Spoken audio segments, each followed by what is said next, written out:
Grande est mon émotion en cette date et en ce lieu qui nous parle, où des héros africains sans défense, armés de courage, de dignité et de fraternité africaine, ont été froidement abattus. Il s'agissait là d'un massacre. 80 ans après ce crime de masse, le silence de Thiaroye est toujours aussi assourdissant. Les murmures venus d'outre-tombe nous interpellent avec fracas, pendant que l'ampleur de ce crime demeure minimisée et souvent même niée par certains milliers des héritiers de ceux qui l'ont commis. Sur cette terre blessée de Thiaroye résonnent encore les rafales sifflant au bout des canons, comme pour rappeler que l'horreur est toujours là, entière, immortelle. Des profanes comme beaucoup d'entre nous, jeunes et moins jeunes, se poseraient la question de savoir de quoi s'agissait-il exactement. Tellement la chape de plomb était fermement posée depuis trop longtemps pour tenter de rayer cet épisode fâcheux de notre histoire.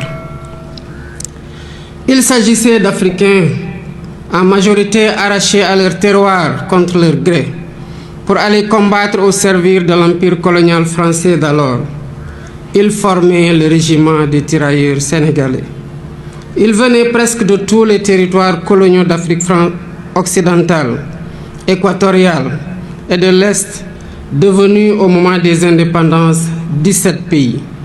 Ils étaient du Bénin, ils étaient du Burkina Faso, du Cameroun, des Comores, du Congo, de la Côte d'Ivoire, de Djibouti, du Gabon, de la Guinée, de Madagascar, de la République centrafricaine, du Sénégal, du Tchad et du Togo. Longtemps ignorés et banalisés, ces tirailleurs ont pourtant bravé les épreuves pour aller combattre très loin de chez eux. Des conditions de voyage éprouvantes, entassés dans les cales des bateaux, aux champs de bataille où ils ne portaient que des tenues simples sans défense, jusqu'en 1943 quand les Américains les équipèrent, les tirailleurs ont tout sacrifié. Ils ont donné de leur jeunesse, ils ont donné de leur sang, ils ont donné de leur chair pour la liberté et pour la paix dans le monde. Excellences, Mesdames et Messieurs, malgré les pertes énormes sous les balles nazies, les faits d'armes du régiment des tirailleurs sénégalais sont incontestables et ont grandement contribué à la victoire des Alliés.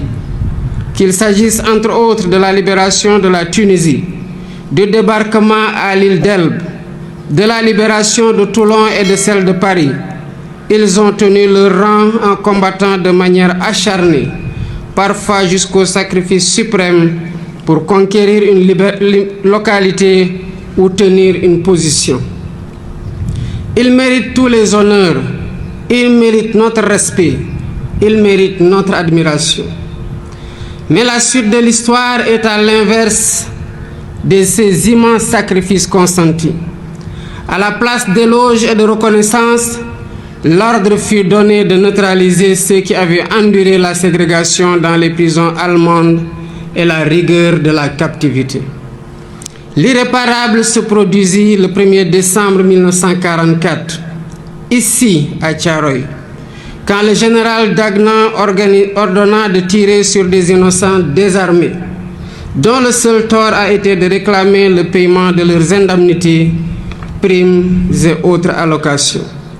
C'était là un acte prémédité, visant à réprimer des revendications légitimes, à dissuader d'autres et à perpétuer l'ordre colonial.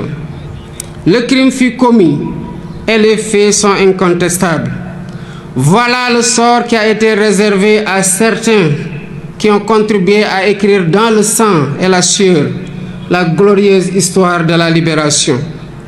Aujourd'hui, par devoir de mémoire, de vérité et de justice, nous ne pouvons oublier l'horreur des exécutions sommaires ici au camp de Thiaroye.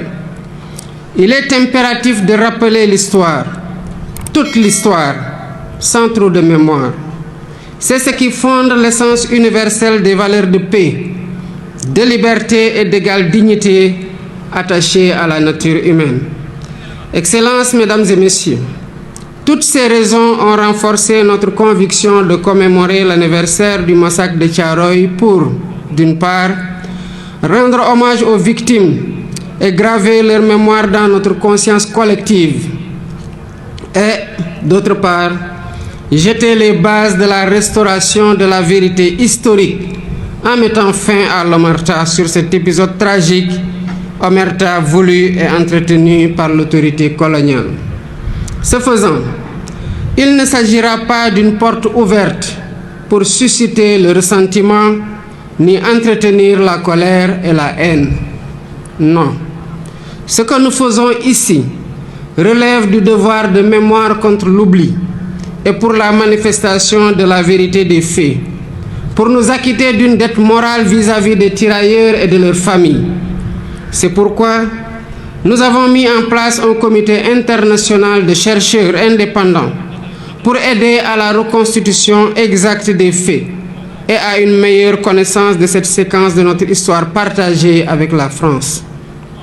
Pour faciliter les travaux de recherche, j'ai sollicité du président de la République française la mise à disposition de tout document d'archives pouvant contribuer à la manifestation de la vérité et leur collaboration le moment venu dans la localisation des sépultures et l'identification éventuelle des victimes. Le discours prononcé par le président Bassirou Diomaye Faye lors de la commémoration du 80e anniversaire du massacre de Thiaroye est une œuvre d'une profondeur historique et d'une puissance émotionnelle remarquable. À travers ces mots, il ravive la mémoire collective et exhorte à un examen lucide de cet épisode tragique de l'histoire coloniale. En évoquant avec force et sincérité l'injustice subie par les tirailleurs sénégalais, il inscrit cet événement dans une réflexion plus large sur la dignité humaine, la justice et la souveraineté des nations africaines. Le massacre de Thiaroye, qui a eu lieu le 1er décembre 1944, représente l'un des drames les plus cruels de l'histoire coloniale française en Afrique. Des tirailleurs sénégalais, démobilisés après avoir combattu pour la France pendant la Seconde Guerre mondiale, furent abattus pour avoir simplement réclamé leurs indemnités et primes légitimement dues. Le président Faye replace cet événement dans un contexte historique où ces soldats, arrachés à leurs terres, sacrifièrent leur jeunesse, leur sang et leur vie pour des idéaux de liberté et de paix. Cette mise en perspective souligne l'ampleur de l'injustice, des hommes qui avaient lutté pour libérer d'autres peuples furent eux-mêmes privés de leur humanité. Dès les premiers mots de son allocution, le président Faye impose une gravité qui interpelle.